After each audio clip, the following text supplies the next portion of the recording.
Hello friends, स्वागत है आपका इस प्यारे इस चैनल पे। तो आज हम फिर देखने वाले हैं JEE 2025 जो कि 28 चांस सेकंड्स में पूछा गया था। ये भी क्वेश्चन है आव्यूह जिसे हम मैट्रिक्स कहते हैं उसमें का है। तो हमें दिया क्या है, हमें एक आव्यूह A दे रखा है, फिर एक आव्यूह B दे रखा है। कह रहा है ये जो थीटा है ये 0 और 1 से बड़ा है, ठीक है। कह रहा है यदि हमें B दे रखा है, फिर C भी दे रखा है कुछ करके, और C के विकर्ण अवयवों का योग m/n है। मतलब जो हमें C कोई प्राप्त होगा, हमें मान लो C कोई प्राप्त हो गया A B C D, तो इसका विकर्ण हमें ये इसके अवयवों का हमें योग दिया है m/n। ओके, योग m/n, जहाँ GCD ये तो मान लो एक HCF है। तो m प्लस n का मतलब हमें एग्जैक्ट क्या ज्ञात करना है, m और n का मान, ठीक है। तो हमने पहले क्या लिख लिया, तो हमें ज्ञात क्या करना है, ट्रेस C। इसको अगर हम किसी अवयव के विकर्णों का योग की बात कर रहे हैं तो मतलब ट्रेस C का बात कर रहे हैं, ठीक है। ट्रेस C दिया m/n और में B दे रखा है P की पावर T।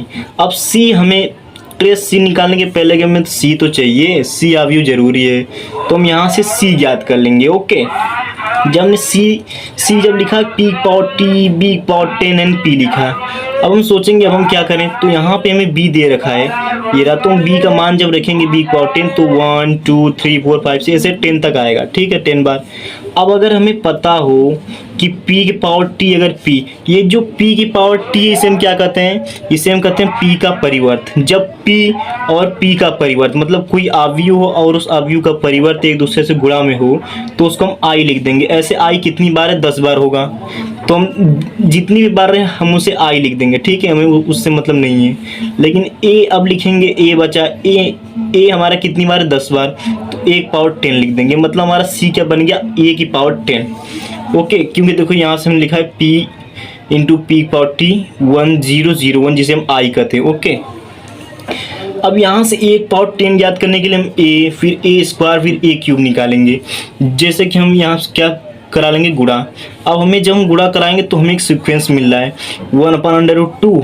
जब मैं 2 रखा तो 1/√2 का स्क्वायर, 3 रखा तो 1/√3 पावर क्यूब। अब आप ये कहेंगे कि आपने ये क्यों नहीं निकाला, मैंने कहा इसकी ज़रूरत ही नहीं है। क्यों? क्योंकि हमें सिर्फ ये विकर्ण के अवयवों का योग ज्ञात करना है, इसकी ज़रूरत नहीं है, तो मैंने मेहनत ही नहीं की, ठीक है।